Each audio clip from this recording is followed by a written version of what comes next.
अस्सलाम वालेकुम नाजरीन, मेरा नाम अली हैदर है और आपका शुक्रगुजार हूं कि आपने मेरी वीडियो देखने के लिए वक्त निकाला। दोस्तों, एक ऐसा प्रोजेक्ट गजा में बनने जा रहा है कि मैं बड़ा हैरान हो गया कि क्या वाकई अमेरिका गजा पे इतनी बड़ी नवाजिश करने जा रहा है। एक अबहाम था, यानी एक कन्फ्यूजन था जिसको डोनाल्ड ट्रंप ने क्लियर किया है और वो गजा के हवाले से था। वो कन्फ्यूजन क्या था इसका मैं जिक्र अभी थोड़ी देर में आपसे कर दूंगा, लेकिन बात यहां खत्म नहीं होती है। अब मेरे लिए एक और हैरानी की बात है, आज का जो वीलॉग है मेरा वो हैरानियों से भरा हुआ है। उर्दन को होश आ गया और उर्दन के बादशाह ने इसराइल से जंग का ऐलान कर दिया। ये अब मेरे लिए, मतलब जिस शख्स को मैं गद्दार कहता रहा हूं, मुझे यकीन अभी भी नहीं हो रहा यहां तक कि वो ये काम कर ना दे। लेकिन अभी तक की खबर यह है कि उसने ऐलान जंग कर दिया। ये बहुत बड़ी खबर है। उर्दन का बादशाह शाह अब्दुल्ला जो है, जिस शख्स ने जब इसराइल का चारों तरफ से यमन ने मुहासरा कर लिया था और इसराइल में असलहे के नाम पे गोली भी नहीं जा सकती थी, तब उर्दन ने रास्ता दिया था अमेरिका को कि वो इसराइल के अंदर हथियार पहुंचाए। इस मुल्क को अचानक क्या हो गया, इस मुल्क के बादशाह को अचानक क्या हो गया दोस्तों, इस पर हम बात करेंगे। अच्छा, अब इवांका ट्रंप, यहां दो लोग बड़े इंपॉर्टेंट हैं जिनका जिक्र करने जा रहा हूं मैं। एक है इलॉन मस्क और एक है इवांका ट्रंप। इवांका ट्रंप बेटी है डोनाल्ड ट्रंप की। इवांका ट्रंप और इलॉन मस्क की करप्शन बेनकाब हुई है और कोई छोटी मोटी करप्शन नहीं है, अरबों डॉलर्स की करप्शन बेनकाब हुई है। इलॉन मस्क भी मुश्किल में है, इवांका ट्रंप भी मुश्किल में आ सकती है और अगर इवांका ट्रंप मुश्किल में आती है दोस्तों, तो डोनाल्ड ट्रंप भी मुश्किल में आ सकता है। और खबर एक और दे दूं आपको, सेनेट में जो डेमोक्रेट्स हैं, जो अपोजिशन पार्टी है, वो इम्पीचमेंट एक लेके आने वाली है डोनाल्ड ट्रंप के खिलाफ, यानी मवाखजा जिसे कहते हैं, यानी मवाखजा करके इम्पीच करके डोनाल्ड ट्रंप को उसको हटा दिया जाएगा। यह है बड़ी अहम खबर। अच्छा, ट्रंप ने अभी हाल ही में ईरान पे पाबंदियां लगाई हैं, यह भी खबर है। इस सब के अंदर एक क्लाइमेक्स वाली खबर जो है वो बड़ी मजे की है। वो नाज़रीन ये है कि नेतन्याहू हिजबुल्लाह से डरता है कि उसको वो मार ना दे। नेतन्याहू को रात में हिजबुल्लाह के डरावने ख्वाब आते हैं। ये मैं आपको कैसे बताऊंगा, आइए दोस्तों। हुआ यह है कि अभी हाल ही में जो कि इसराइल के फॉर्मर डिफेंस मिनिस्टर है, उसका नाम है योआव गैलेंट। योआव गैलेंट ने, ये किसी इसराइली मिनिस्टर का 2 सालों में पहला इंटरव्यू है। योआव गैलेंट ये आदमी है जिसने इस पूरी गजा वॉर को मॉनिटर किया था और अब से कोई 3 या 4 महीने पहले इसको फायर कर दिया गया, यानी नेतन्याहू ने इससे मिनिस्ट्री वापस ले ली थी और इसको निकाल दिया था। लेकिन कम से कम 12 महीने जो ये जंग चली है, ये जंग इस आदमी ने चलाई है। इसने दिया है पहला इंटरव्यू जब से जंग का बुरा मामला हुआ है और इस आदमी ने किए हैं हैरत अंगेज इंकशाफ। और उसमें सरे फहरिस्त इंकशाफ नाजरीन ये है कि हिजबुल्लाह के सरबराह जनाब हसन नसरुल्लाह साहब को शहीद करने के लिए इसराइल ने क्या किया था। आप इस बंदे का ये गुफ्तगू सुने, आप हैरान रह जाएंगे। इंग्लिश में तो खैर नहीं है, उनकी अपनी जुबान में है, एक दफा सुन लीजिए। मैं सिर्फ आपको इसकी झलकी दिखाता हूं। हिजबुल्लाह के लीडर को मारने के लिए क्या किया गया। 1, नेतन्याहू किससे डरता है। 2, और भी इनके पास इंकशाफात की भरी हुई पटारी है, उसका मैं जिक्र करूंगा। मेरे पास खबरें एक और भी हैं। 62,000 सहाफियों को अमेरिका रिश्वत देता था पूरी दुनिया में, 62,000। ये कैसे हुआ मुमकिन, ये भी बताऊंगा आपको, सुनिए जरा।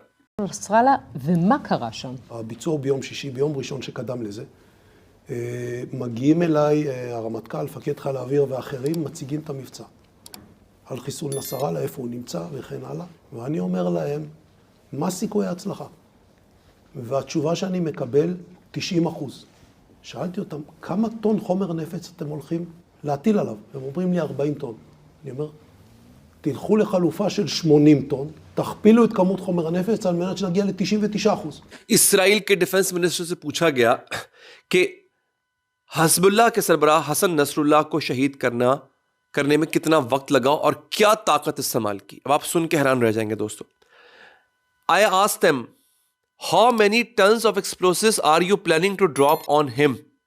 यानी कितने टन का बारूद तुम हसन नसरुल्लाह के ऊपर गिराओगे उसको मारने के लिए। मुझे बताया गया 40 टन। बात यहां खत्म। 40 टन सिर्फ एक आदमी को शहीद करने के लिए। इतना खाइफ था इसराइल हसन नसरुल्लाह से। बात खत्म नहीं होती, अभी इंटरव्यू चल रहा है, सुनिएगा। And I asked them, what are the chances of success? And the answer I received is 90%. कितने चांसेस है कि हमें कामयाबी मिलेगी हसन नसरुल्लाह को शहीद करने में, तो बताया गया कि 90%। फिर so I said go with the alternative of 80 tons, double the amount of explosives, so वो रीच 99%। कहता 90% नहीं चाहिए मुझे, 99% रिजल्ट चाहिए। तो 40 की बजाय 80 टन बारूद गिराया गया एक आदमी को शहीद करने के लिए। हसन नसरुल्लाह को शहीद कर 80 टन बारूद एक बिल्डिंग को गिराना था। आपको पता है कि हसन नसरुल्लाह जिस बिल्डिंग में रहते थे उस बिल्डिंग की 13 मंजिला नीचे जेरे जमीन, बेसमेंट में भी 13 मंजिला, 13 स्टोरीज नीचे जाके हसन नसरुल्लाह का बंकर था जो कि बॉम्ब प्रूफ था। उस बॉम्ब प्रूफ बंकर तक इसराइल पहुंचा।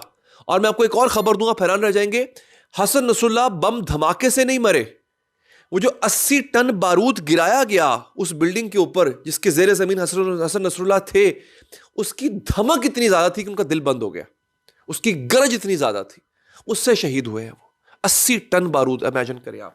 अच्छा, बात यहां खत्म नहीं होती, इस आदमी ने बड़े इंकशाफात किए हैं। मैं आपको वो इंकशाफात भी सुना देता हूं, फिर मैं आपको इसकी तफसीलात बताऊंगा। जो बाकी खबरें मैंने आपको बताई हैं उसकी तफसीलात भी आपको बताऊंगा।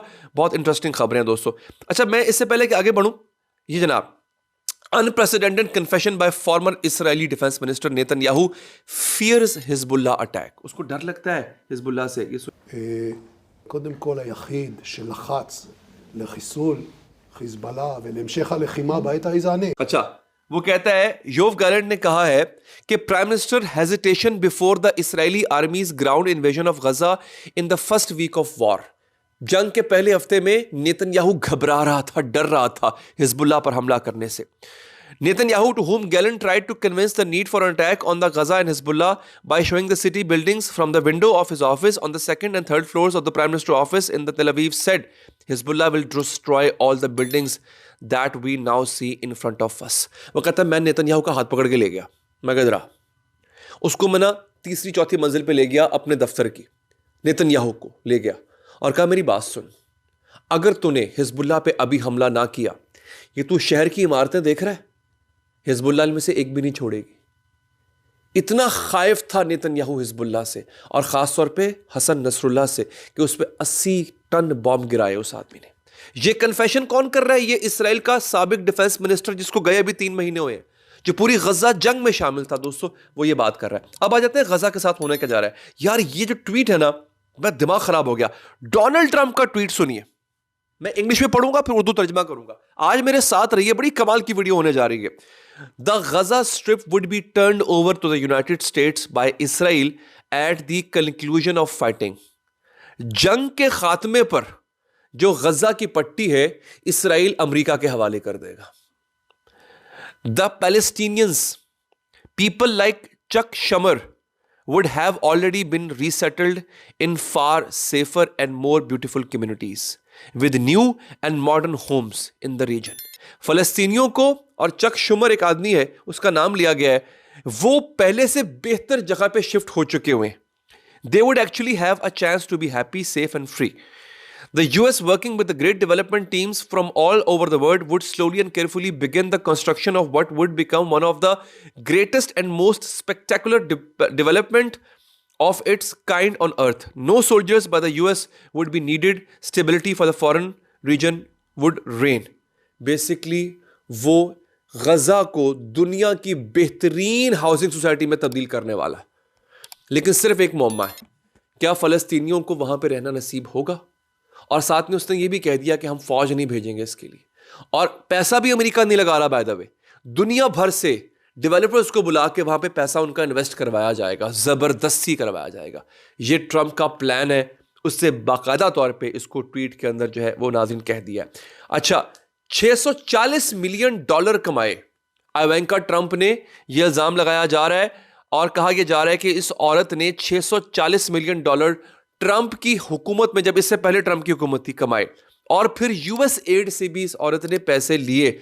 और यही बात जो है आज की गई है यहाँ पे कांग्रेसमैन क्रेग सेजर की तरफ से कि जो आपका इलॉन मस्क है, उसका जो स्टारलिंक, उसका जो प्रोजेक्ट है स्टारलिंक इलॉन मस्क का, वो यूएस एड से पैसे खाता रहा है।